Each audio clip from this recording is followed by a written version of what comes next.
All right, so I hesitated a bit to pick up this shoe to review because honestly, I had a feeling it probably wouldn't be for me because historically speaking, the other ones that are in line with this model have not been for me either. But I did want to give them a try because they did revamp the midsole quite a bit, and the midsole shape of the previous 1 and 2 were enough to say, nah, I'm good on this one until they change it up.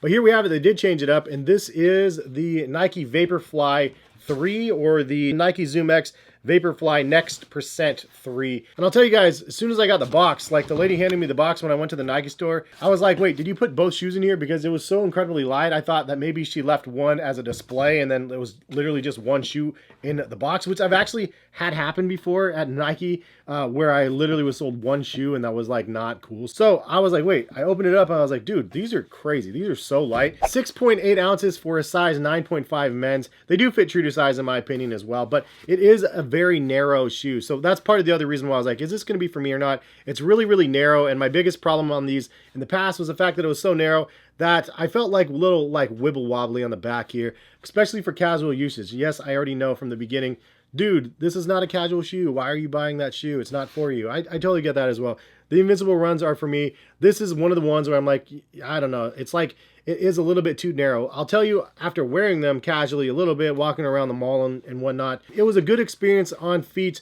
Overall comfort is pretty nice on here, but I could see there's a higher end advantage to having these from the performance perspective than from the casual perspective, or somebody that wants to have the latest and greatest technology on their feet.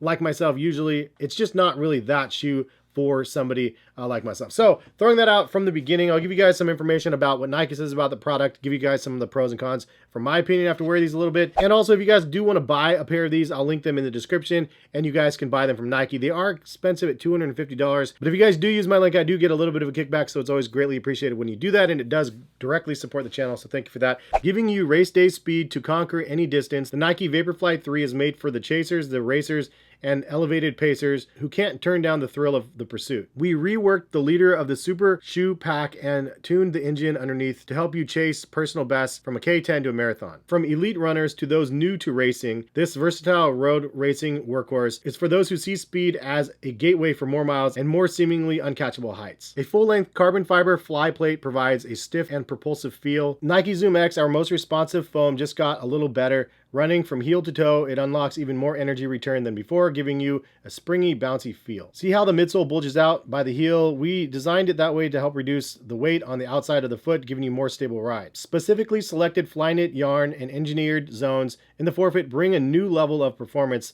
to the Vaporfly. Ample breathability around the toes combined with soft yet supportive yarn deliver our most customized upper for the Vaporfly. The result is a softer, cooler design that conforms to your foot. What's new about the Vaporfly 3? Well, they updated the outsole rubber and it uses less materials without sacrificing durability, which helps reduce the outsole weight and thickness. This allows for an extra millimeter of ZoomX foam underfoot and a smoother transition through your stride. And I like that they subtly threw in, if you're a beginner racer or like an advanced racer or whatever, like a beginning racer is somebody that could still run. So it's not for beginner runners, it's for beginning racers. There's a little bit of a difference there. Anyway, I already know, let's throw this out there for the third time. I'm not the target market for this shoe. This is for people that like to go fast and people that can wear these for marathons and stuff. Now that we've all established that is a shoe for the casual or not, I'll say it's not your best option. If you want something that looks really cool, because first of all, I love the look of this shoe, don't get me wrong. Like I would take this shoe over the Invincible runs just purely off of the looks of this shoe because it looks so crazy fun and new and aerodynamic and super loud colorway, by the way, with this one. However, with comfort footwear, it's not strictly about looks anymore. It's about functionality. And you know, like the Invincible runs are a lot more functional to be able to wear day in and day out. They are running shoes as well. But you can definitely wear those shoes for the casual. Pegasus 40s, definitely a running shoe, but it's definitely a shoe that you can wear from the casual. This shoe, the Vaporfly 3, I would say not really for casual still. And I'll say that because I know that there's better options on the market that have a wider base in the back, that have a little bit more stability because of the width of this back shoe. Now I have a wider foot, so for me, again, this is just one of those shoes. It's like, you see it in pictures, you're like, dude, it looks so good. I just want to wear it, and you wear it and it's like, okay, it's like good. It's not the way I was envisioning it though, because I just don't have that slim little foot to be able to fit in here and make it look all perfect. You know what I mean? So that being said, some things that I really like about the shoe. The foam is nice. ZoomX is obviously something that's really nice. It feels like Nike does different formulas of their ZoomX, because I swear that the formula of ZoomX on this is not the same as the formula of the ZoomX on the Invincible runs. It's almost like the ZoomX on the Invincible run is more like a mix between this and React, not just the ZoomX that you get on here. It may be just me.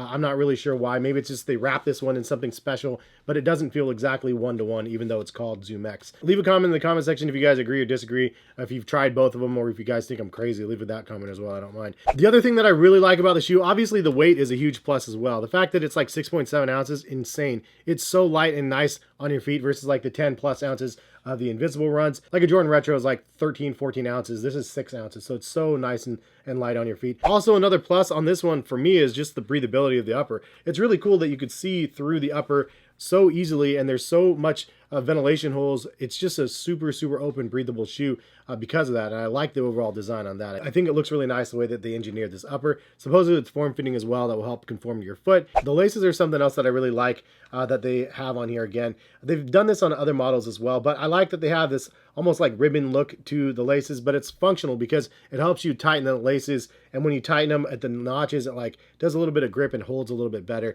than like a traditional pair of shoelaces. So I like that it's an upgraded shoelace. Definitely want to have a cinched shoe when you're running like a marathon. Obviously you don't want to be able to have your shoelace come undone. The fly plate made of carbon fiber is back in the midfoot. You could see that you can't bend your shoe backwards, which means this is going to give you like that forward propelling spring off of your toe. Overall experience on feet, no, it's not a buy for me. Yes, I'm going to be returning my pair just because it's not really made for the casual, as I already knew coming into it, but I did want to try it and see how it was. Yes, you could probably pull it off from the casual because it's not uncomfortable per se. Like when you're walking around in the shoe, I don't feel like I'm gonna be lopsided and fall over, even though this heel is super narrow, and it is differently sculpted from the previous version, but still not enough of a width on the shoe to make me go, okay, I feel safer in this from a casual perspective. Like, I'm obviously just going to stick to the lower tiered model of the Invincible runs because it is made with a wider platform. I don't regret trying the shoe out, and hopefully you guys don't regret me trying these out as well. If you guys found this video somewhat helpful, especially for those people that are watching